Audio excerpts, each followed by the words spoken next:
Hi, everybody. It's Dianne at Someone Gets Me, and I have a great guest with us here today. Her name is Maisie Hill. She's from the United Kingdom. Today, we are going to talk about feeling misunderstood or unworthy. And a lot of times, people feel misunderstood or unworthy, even deep down inside when they look all perfect and good on the outside.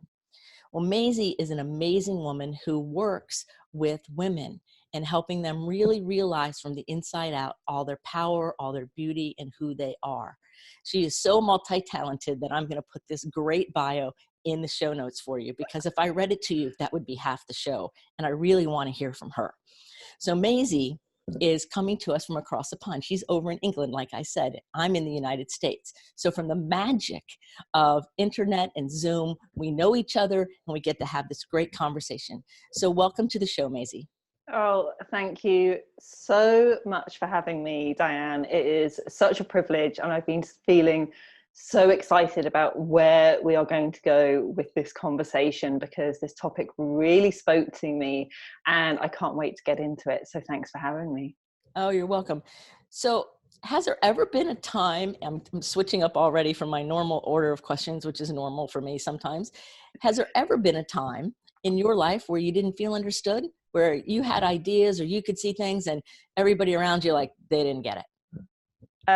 Yes, I'm pretty sure on a very regular basis, I would say. And I think that's not a feeling that goes away. Like, we're always going to be confronted with situations where feeling like that is possible.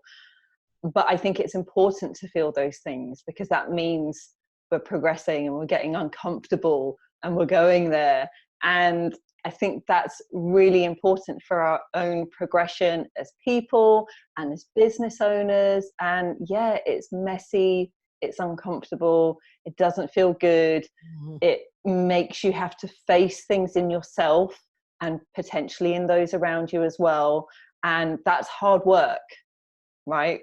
But Right. it's great work to be doing. So one of my goals for this year in 2020, here we are at the beginning, is to get uncomfortable more often, and to have to face those parts of myself where these feelings can still show up, because I think it's ongoing work when we're dealing with things like feeling unworthy, imposter syndrome, feeling misunderstood. But the more you work with it, the clearer you get with your own vision. And then I think you find your people, you find your own voice, and then there's a flow to it, let's say. Oh, yes, it's so true. Finding our own voice. And, when I was younger and people didn't understand me at all, as an introvert, I tended to like take it in and make it that there's something wrong with me. And then, of course, I woke up one day and realized, no, there's something right with me. And, through all that process of growth, did you have a similar kind of experience, or did you always know something was right and it was a growth potential, or did you have to learn that? Oh man, I love that description you just gave. That was awesome. Thank you for sharing that. I think I have a history of feeling misunderstood. I was a weird kid. Like, I loved being in school. I loved helping people. I think when you look at what I do now and what I've done across my career, you can see that in my early years and in my infancy. But having those kind of gifts and talents doesn't always make for an easy childhood. And I think Mm. that's what we're often having to deal with, is a lot of these feelings are very ancient to us, and we are telling ourselves very ancient stories, and we have to kind of rewrite our own programming a bit and lighten up and, like I said, move forwards with things. But for sure, feeling misunderstood, because I've always, I think, not always, there was a time when I felt I misunderstood myself. But once I got clear on what I wanted to do with my life in my early 20s, from that moment on, I've had a very strong vision. Um, and that's hard when other people don't see your vision and you feel it so strongly and so powerfully, and you can see it and you're kind of visioning your way. I'm a big fan of like visioning my way into my future and really feeling myself in my future. And what does that look like? What does that feel like? And that's, I think, where I draw a real sense of strength and conviction for what I want for my life and for how I'm serving and helping others. But other people don't see that, right? So I've got this, strong vision inside myself, but how do you convey that to someone else? And I think one of my favorite tips I often give people that I'm working with is to choose carefully who you share your vision with in the early days. Like, you need people who are going to at least listen without judgment. And if they are going to offer up an opinion, let it be constructive, ideally positive. But it's hard because if we're creating a vision, we're sharing it with someone who it isn't of interest to them, then they're not going to get it, and they're just going to be like, really? Is that what you want to do? Are you sure you want to do that? And this comes up, I would say, very regularly with my boyfriend, who is amazing, and he has fantastic opinions. He's very helpful when we're discussing some aspects of my business, for example. Right. But he is not my ideal client. No. He is not who I'm creating things for. And therefore, his feedback on a lot of things isn't relevant or helpful. What's more helpful is to speak to 3 of my Instagram followers, for example, and to find out what they think, because their opinion matters more in those situations. So I think picking carefully who you share with, right, and just allowing time for ideas, visions to just work their own way, and to, it's like I discuss in my book, Period Power, because there's a point in the cycle where all of this comes in as well. But it's like new shoots in the spring. Yes. You don't want to expose them too quickly. So you've got like the seed of an idea that's just germinating, and it's just popping up above the surface of the soil. Like, that new shoot does not need someone with big boots stomping all over that new shoot.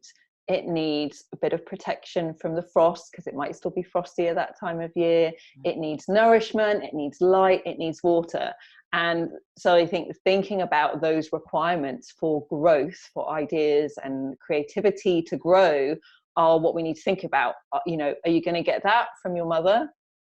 Are you going to get that from your neighbor, from your boyfriend, or from, a trusted colleague who gets what you're doing and believes in you? I'm so happy you shared that way, and especially about your boyfriend, because I tell people, if our visions are uniquely ours, and we can share what they look like and how they feel, and maybe somebody who's open-minded or in our group will get it more, but no one ever really fully gets it because it's within us, right? And I always tell people, tell those people who love you the most, tell them last. Yes. Done, even, because, and then they'll go, I supported you all along, I'm so excited, that's so great. When really it's because they, out of love, may tend to project their fear or their doubt onto a situation because they don't want you to get hurt, but they don't understand that because they can't see it the way we can. Yeah. And so I'm glad you used the example of your boyfriend, because that can send the message of, I'm not good enough if I'm not measuring up to my family, or maybe there's something wrong with my idea, when really it has nothing to do with that at all. It has to do with the fact that they have their ideas and we have our ideas, and our visions are uniquely ours. So you brought up the perfect, I'm just sitting here, that's why I'm half laughing. I'm like, oh my God, I tell people all the time, tell the people who love you last. In fact, tell them after you're done, and then they can be excited they supported you, and then everybody can be happy. Yeah, totally. I love that. It's so true. And so what started you down the road of working with women exclusively on such intimate details of being a woman and power in that? There's so much to that, but something had to start that interesting journey. What was it? Oh, such a great question. I've had an interesting journey to get here. I suspected that. Yeah. So I was very fortunate, because here, when I was studying at sixth form level, which is like 16 to 18. So your final years of high school, I suppose, over in the States. And when I was studying for my exams, which were sciences, my mother was training in aromatherapy and reflexology and things. And so we used to study together, and I used to test her for her exams. So I picked up quite a lot of information about kind of alternative therapies from her, but it was just sat in the background. And I was, went on to university or college and tried various different degrees, doing various things, and really trying to find my way with it. And the whole time I was suffering with horrific period pain that would just floor me. So I was on my own journey to heal that pain somehow. And I was trying everything under the sun to heal that pain. And at the same time, I was managing a rock bar in Soho in London. And I was thinking, there's limited time here. I can't be managing these drunk musicians and dealing with them. Like Queens of the Stone Age setting off the fire alarm and that kind of thing. And I just I got to get out of here. So I just started doing courses in like reflexology and things. And I started practicing. I still had the period pain. It was kind of coming and going. It was getting better. But I kind of got fed up with dealing with bad backs, basically, when I was in practice and I was working. And at the same time, I trained as a birth doula. So I was doing, womb work through supporting families through pregnancy, birth, and the postpartum. And things all suddenly came together very quickly because I started having acupuncture, and that just totally dealt with my period pain. It was incredible. Chinese medicine, herbs, and acupuncture. And I said to the practitioner, like, have you got any books I can read about this? So I took them all home. They made absolutely no sense to me, but I just thought, if I train in this, I'm never going to be bored. I'm always going to have something to learn. And I knew from my own experience how effective it was in supporting menstrual health. So I did the 4-year full-time degree in that, went to China, did a semester there, and then kind of all the threads just came together, all the different things that I had been doing on like my own journey, the acupuncture, all the other therapies that I had trained in, and I was just able to use them in a really dynamic way to work with menstrual cycle issues. So yeah, it's been coming for a long time, but I think that's the thing, is when you my book came out last year in May and it's done amazingly well, and I think people see that and they think you're an overnight success, and that's what it looks like from the outside, but they don't see over a decade's worth of work that came before that grew me into being able to write and publish a book. Well, right. And not only that decade of work, but the years of pain and all the issues and the difficulty that led you to the work that then led you to do the work. And so it's been a lifetime journey. And it's funny, people can go, oh, like, you're so successful. I'm like, yeah, and it took me, 40 years to get here. It's not overnight. And even though people might think it is, and so you had to take all that, the pain and discomfort, physical pain and discomfort, and keeping on looking for the solution. You not only found the solution, you also found a way to help serve other people. Yeah. Which is what a true visionary is. That's what a true gifted visionary is. They weave all the pieces together and they bring it into something even more beautiful than one part by itself. That's a great description. I will put a link to your book in the show notes, because I think somebody listening might want to get your book, and we'll have a link in the show notes for you. So I want to mention that. We'll put them there along with how to contact you and how to follow you. Because I've been watching you since we set up this interview, and I'm like, oh my gosh, I just really have a lot of inspiration and respect for the things you put in the world and the work that you're doing. So tell me, is there a client that you've worked with, without, giving out all the specifics or anything, that's kind of like the flow of what's happened from when they called you to how they are now, that would give an example of somebody who's successfully doing the kind of work you're working with them, and one that kind of inspires you, like that kind of person in this kind of situation really, really warms my heart that I get to help her?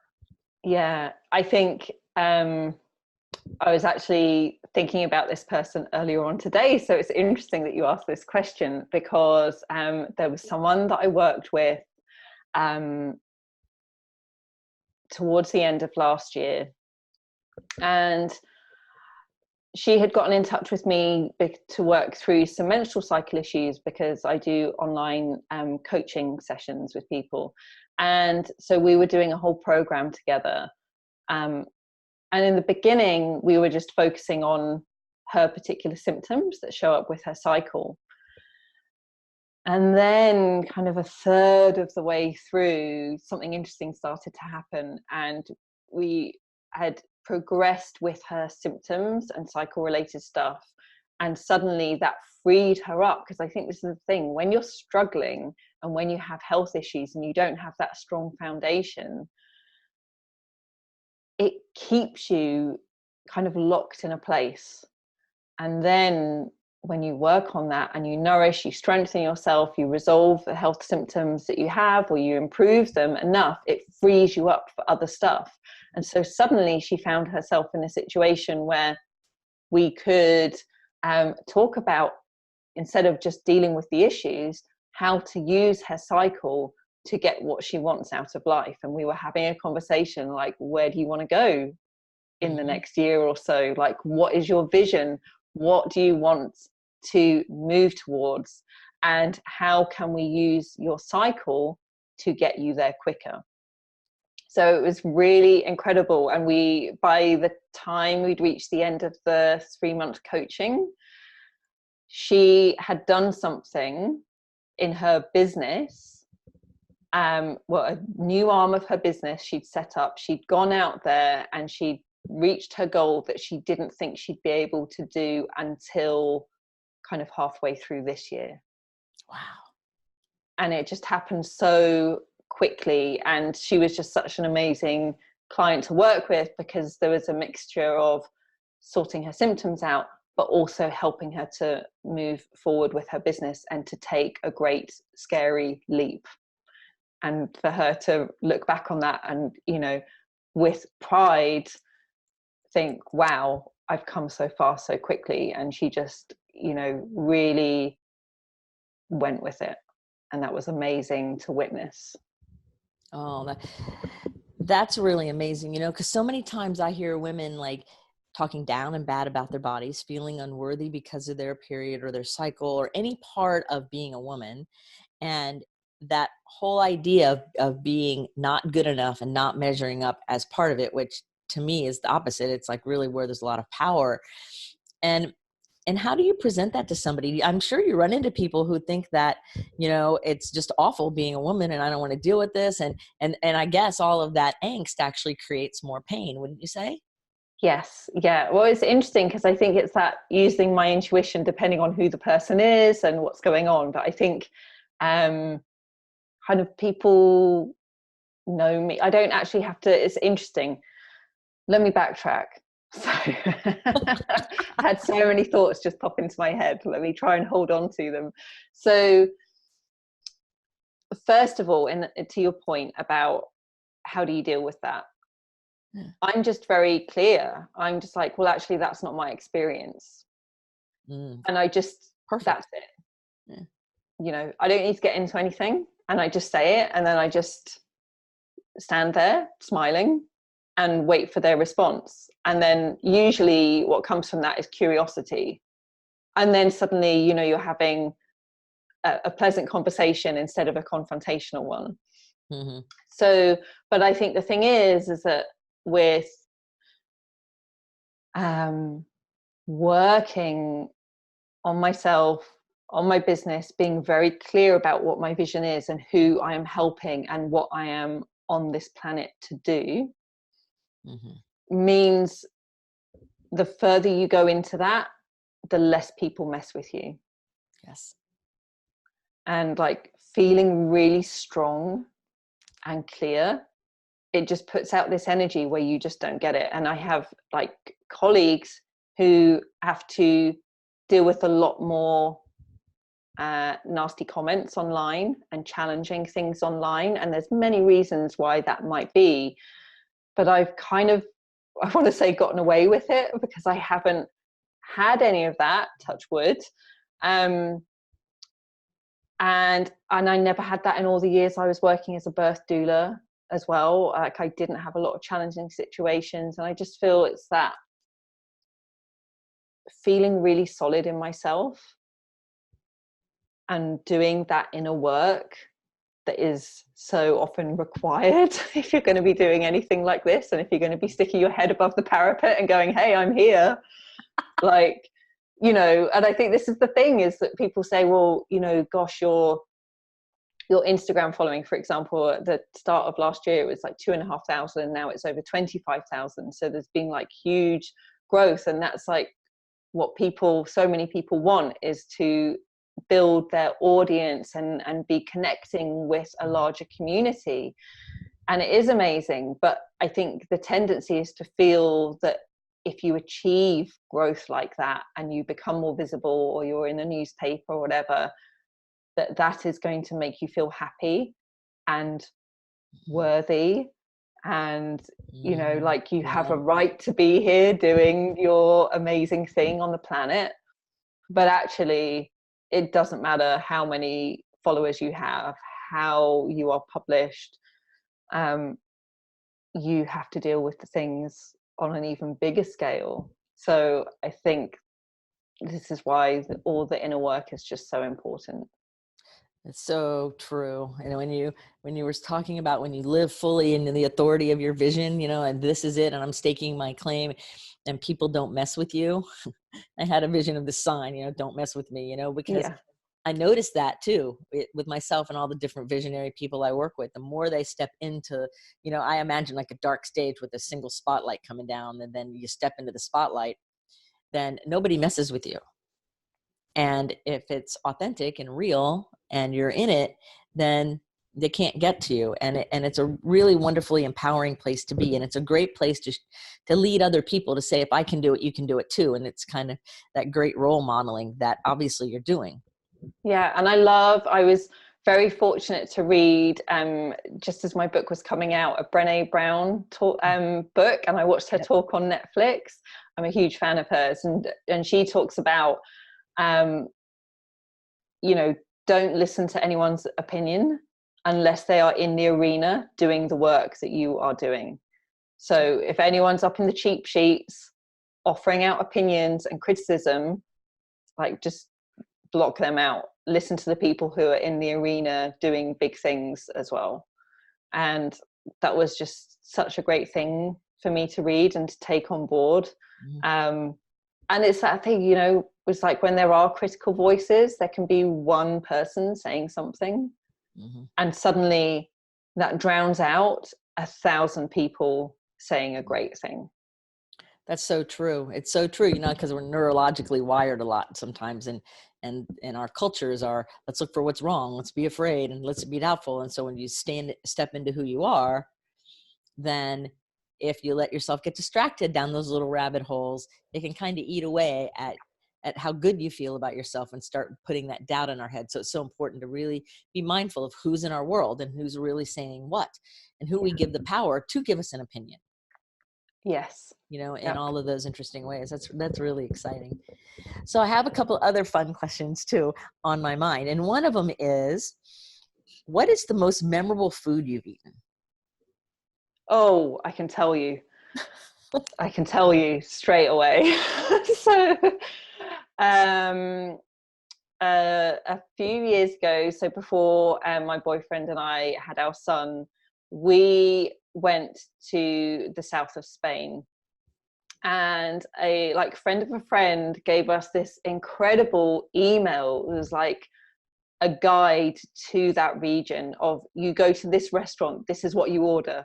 You go to this restaurant, this is the table you want to sit at for the view. You know, it was just so detailed and incredible. And we just went on a 10-day journey, and we went to this one place, and he had said, the food in this place will make you cry. And we were like, okay.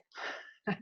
It literally made me cry. It was so delicious. And it was these squid ink croquettes. Wow. And they were delicious, to the point where like a couple of years later, we were going to Morocco, and I was thinking, if we go right to the north coast of Morocco, we could get a ferry across to Spain and have those squid ink croquettes again. That means it was memorable, that's for sure. Yeah. Oh, wow. That's really cool. I love it when you have food or a sensation or a taste someplace that is just off the chart in a really neat way that just gets the brain going and things like that. Yeah. And it's such a great question, because food is such a connector.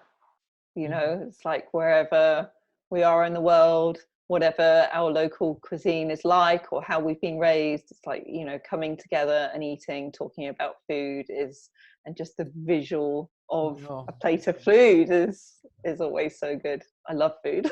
Oh, yes. I think we all do. I think that's why it's such a good coming together thing. So if somebody's listening to us right now and they're very interested in what you have to say and this conversation and what we're talking about, you know, being empowered and letting the unworthiness and the not being good enough and all of that stuff go away and really like step into our own authority. And they're going, God, I wish I could get there like her. Like, I know it's taken a long time, but where do I start? And they're just kind of like, you know, wanting to know where to start. You have 2, 3, maybe tips that you might tell the person listening to us who's a little curious and not really sure where to start their journey, or maybe they've just started and they're not sure how to go. Yeah, anything come to mind? Oh, a whole bunch of things. So I have to start off with, if you are someone who has a menstrual cycle, working with the cycle and being aware of the cycle, because there is, you know, bursts of creativity that come in the cycle, bursts of confidence, of productivity, of being able to step up and out into the world and show the world how incredible you are, and to take bold action and to move towards your goal and your vision. So using your menstrual cycle in your favor, rather than looking at it as a curse or something wrong and I have to hide and go underground, instead using all the waves of energy in different ways as a blessing, right? And something that is empowering and can take you forward even faster, like the example you gave us. That's really amazing. Yes, I lost you for a moment there, but we're back. Yeah, I lost you too. They'll have to edit that for us. Yes. So yeah, really thinking how the menstrual cycle has a lot of power and brings with it a lot of positivity, and you just got to learn how to work with it, but also paying attention to those moments in the cycle when perhaps the inner critic gets the better of you, or you are more living inside yourself rather than the outer world, and respecting that. And maybe that's not the time to be putting yourself out there, or, you know, protecting yourself.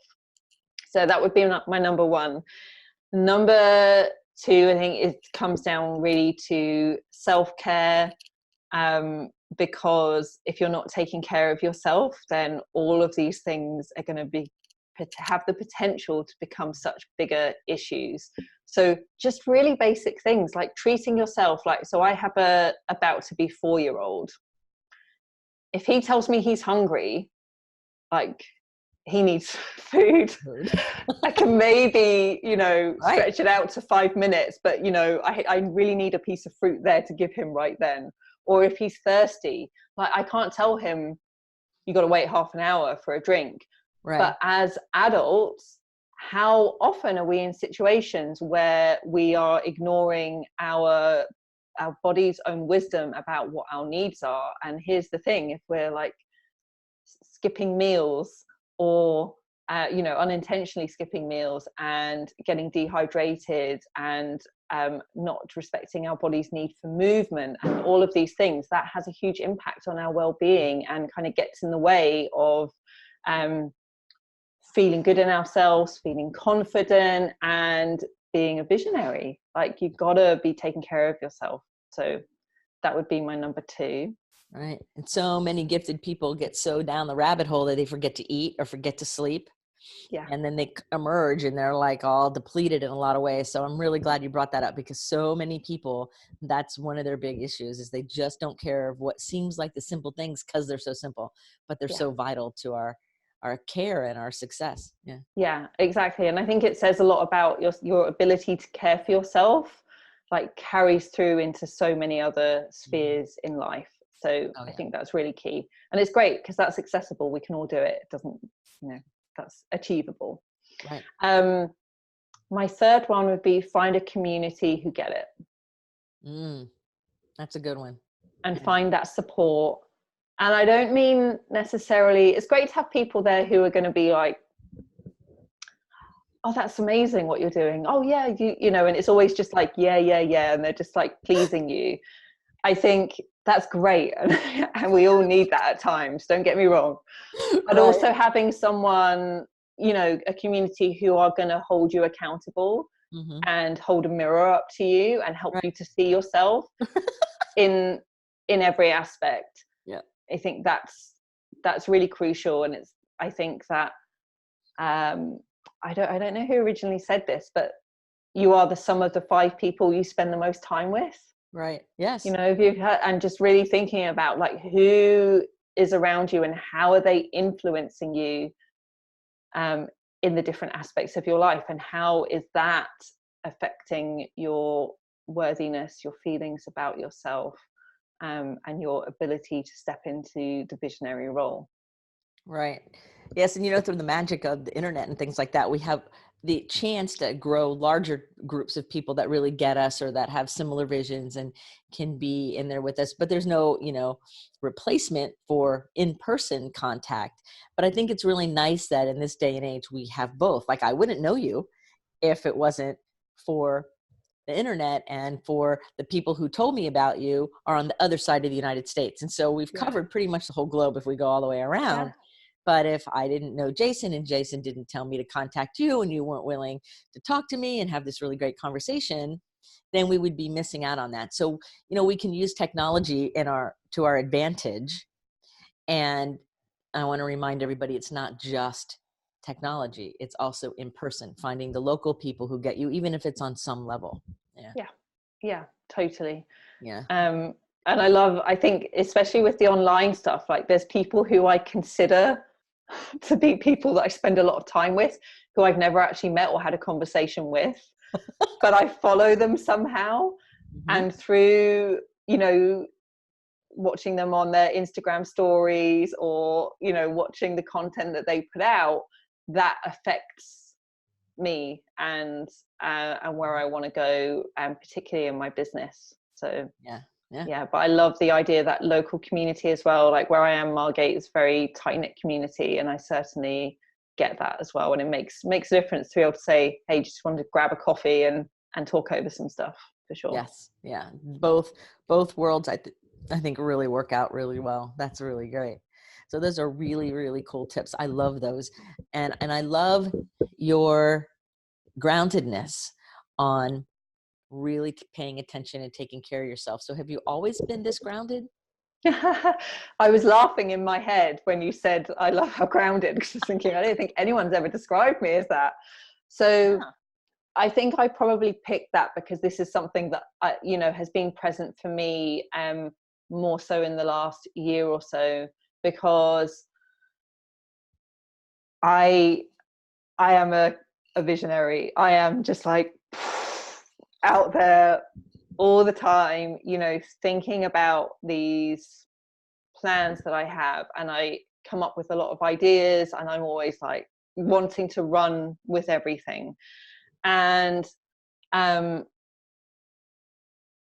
doing things differently now, and I'm like realizing that I've done I had to hustle a lot to write the book. So the book is 126,000 words. We took out a 10,000 word chapter, and I got the book deal midway through March. At that point, I had 20,000 words. I had to hand it in at the first draft at the end of July that same year. Wow. So I wrote that in a few months, and then it's like you're into editing and you're into press stuff, and then the book's out and you're just like rolling with it. And it was an amazing ride, but it had an effect, and it has allowed me a lot of growth and a lot of publicity. All fantastic. But I am reflecting on that journey and recognizing that what I did to get to this point is not going to help me get to the next point. And I need to slow down, be more grounded, be more mindful of my time, and really getting into being efficient and planning and organizing. Because if I don't, I think my assistant might leave me, and I don't want her to leave me. Then you'd really be in trouble, right? I would so be in trouble. But she's amazing, Beck. And because I'm always switching, I'm always like, oh, I've got this idea, and actually having a team, and working closely with her helps me to stay grounded, to stay focused, to be simplifying things. So but yeah, I'm really focusing on my my health and self-care this year, not just this week. Oh, that's great. It's true. Visionaries, we can think of all kinds of things. Give us just a couple hours together and we can come up with all kinds of things. So it's all about being grounded and saying, okay, what's for the highest good? How's this all going to work? And some of them come back around, or there's all different kinds of things. And that's the great thing about being a visionary. But the flip side of that is, as a visionary, we have to really learn how to take care of ourselves and be a little bit more grounded and have support people who it's their mission to do the very thing that we don't naturally do. We can, but we don't naturally want to do that. So, you got to have a team. Everybody has to have a team, because everybody has a different calling and a different mission. And without everyone following that, then things get lopsided. Like my assistant loves it. Like she was calling me on New Year's Day wanting to do things. And I'm like, wow, because that's just what really gets her going. That's what makes her so, so happy. And if I have nothing, then she doesn't get sad necessarily, but she really would be happy if I had a neat project to work on. And of course I'm good at creating things, so it's not a problem. I'm like, okay, well, you got that done. Let's do this now. But that feeds her soul, just like me coming up with the creative ideas feeds my soul. And you're a visionary. And so that visioning feeds your soul. So having that team that supports you is critical to being grounded, Yeah, completely. And just really embracing that role. I think, when you're bogged down with tasks that you would rather not be doing, or doing things that you shouldn't be doing. So this is something that I personally have struggled with, is I love figuring things out and learning things. So I could learn, and I have learned how to use an email service provider, or put a website together, or do this or do that. Should I be doing those things? Is that a good use of my time? No, I should just get someone else to be doing it and focus on the bigger picture. Right. What's the higher use of your time? Exactly. Yeah. And I love to learn those things too. And it took me a while in the beginning of my career to go, wait a second, it might be fun to play around with that. And you might really want to learn it, but we're not going to do that on company time, Dianne. Otherwise we're never going to get it done, because you're going to want to dabble in everything. So you focus on your thing, let them do their thing. And if you want to go check it out on your free time, knock your socks off. Otherwise, if I don't have that conversation with myself, I could be lost in some cool thing I want to learn that is great, but it's not the best use of my time. Yeah, I completely get it. Yeah. Completely get it. So tell everybody a little bit about the work you do now. You obviously work with people all around, so it's just not in the UK, but a little bit about the work you do, how to reach you. And I know that at the time of this recording, shortly after we release it, you will be doing a great launch, and tell everybody about that and how to connect with you. And of course, we're going to put all the links in the show notes, but I'd like you to just say what you're doing and how people can engage with you. If they're really excited about this conversation, I encourage you, if what Maisie's saying rings a bell in your spirit, follow her directions and connect with her in whatever way you feel led to do, because your life will be better for it. So what are you up to? Oh, okay. So I launched an online membership. So when you said, working with people all over, I really am working with people all over now, because the people in the membership are from far and wide. And so that launched in November. And that is a monthly subscription to get cycle-related support, whether it's dealing with symptoms or using the cycle to get what you want out of life. And it's a mixture of expert information from me and guest experts. It's a way for people to ask me questions. And there's also a really fabulous community element to it, which is so... oh, it warms my heart, just like the community feed, and we have regular community meetups as well. So that's great. That's going to be opening again in May.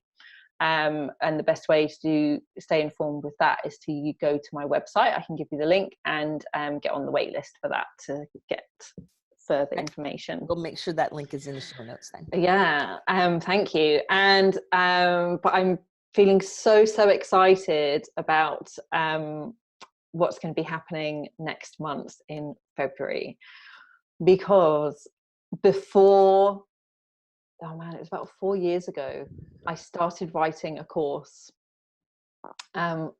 for wellness practitioners, which is all about the business side of things. Because when you train in therapies and you doing all this work, you're the business side of things and the marketing side of things is usually appalling.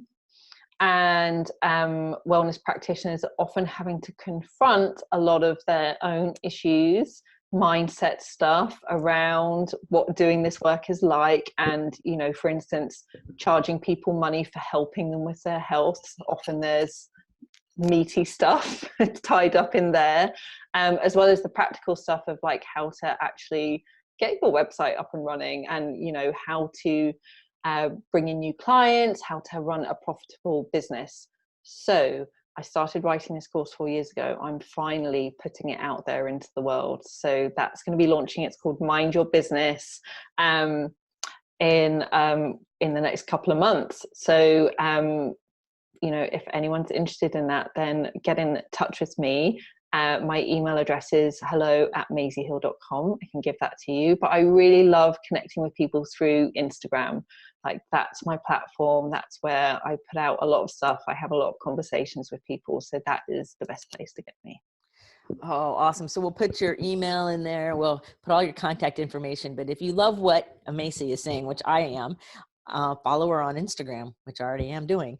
As soon as I learned about you, I'm like, oh, I got to follow her. And you're right. You have great conversation and great content. And I'm kind of into Instagram, but not a whole lot. Most of my people are in LinkedIn and things, but I like Instagram. And so when I find somebody who's really having conversations on Instagram that of value, like you are, it makes me want to go hang out there a little bit to see those things, instead of just like some of the weird pictures that are random, or somebody who's really actually affecting change and is a visionary out doing great things in the world like you are. So definitely follow her on Instagram. Absolutely. So Maisie, I have one last question for you before I ask you if there's anything you'd like to say. And that is, if there was a billboard that we could put along the roadside that everyone in the world would see, what message would you like on that billboard? Oh, man.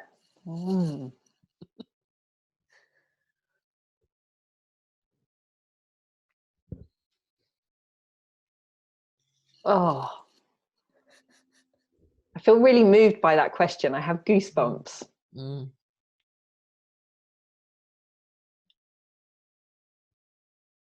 Dig deep and follow your heart.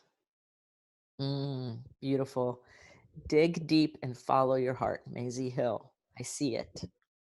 Beautiful. Yeah, because I think I have goosebumps now.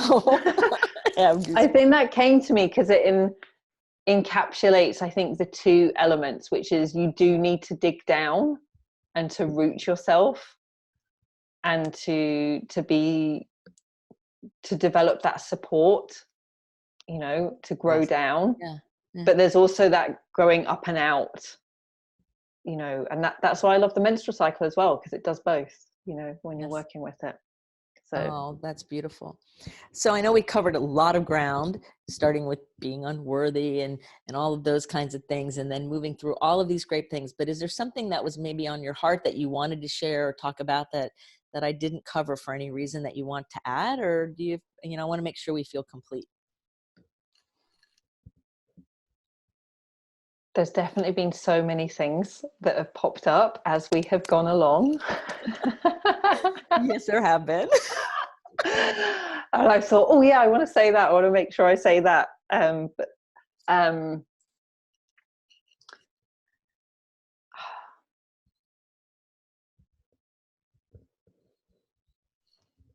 think the thing is, with all this visionary work and these feelings of unworthiness and, you know, any kind of imposter syndrome, that kind of thing, is that you might be feeling something, you might be thinking something, but just always remember you have the choice in what you think and what you feel.